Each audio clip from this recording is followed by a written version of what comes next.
Hello and welcome to another episode of Unlocking Your Vocabulary with Mom and Sons Company. Today's word is acknowledge. അംഗീകാരം. ഒരു അംഗീകാരമൊക്കെ ഇഷ്ടമില്ലാത്തത് ആർക്കാ അല്ലേ? എനിക്ക് ഭയങ്കര ഇഷ്ടമാണ്.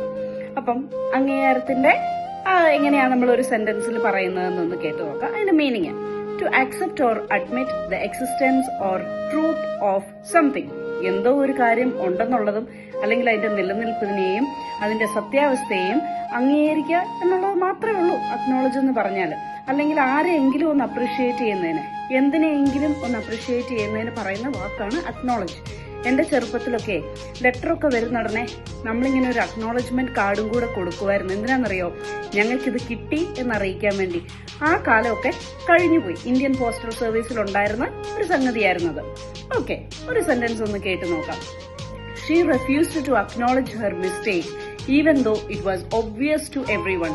തന്റെ മിസ്റ്റേക്ക് അംഗീകരിക്കാനായിട്ട് ആ കുട്ടിക്ക് ഭയങ്കര ബുദ്ധിമുട്ടായിരുന്നു. എല്ലാവർക്കും അത് വളരെ തെളിവോടുകൂടി അറിയാമായിരുന്നെങ്കിൽ പോലും. രണ്ടാമത്തെ ഒരു സെന്റൻസ് കേട്ടു നോക്കാം. We should always acknowledge the effort of those who support us in our journey. അതായത് നമ്മുടെ യാത്രയിൽ, ജീവിതയാത്രയിൽ നമ്മളെ സഹായിക്കുന്ന, നമുക്ക് താങ്ങും തണലും തുണയായിട്ടുള്ള എല്ലാവരെയും നമ്മൾ അക്നോളജ് ചെയ്യണം. മം ആൻഡ് സൺസ് കമ്പനിയുടെ വളർച്ചയിൽ ഇത്രയും താങ്ങായും സപ്പോർട്ടായും ഉള്ള എല്ലാ സബ്സ്ക്രൈബേഴ്സിനും ഡെയിലി വ്യൂവേഴ്സിനും ഞങ്ങൾ നന്ദിയോടുകൂടി അക്നോളജ് ചെയ്യുന്നു. Bye for now. ഇനി ആരെങ്കിലും സബ്സ്ക്രൈബ് ചെയ്യാൻ ഉണ്ടെങ്കിൽ മറക്കുവോ? ഇല്ല, മറക്കല്ലേ. ബൈ, സിയാ.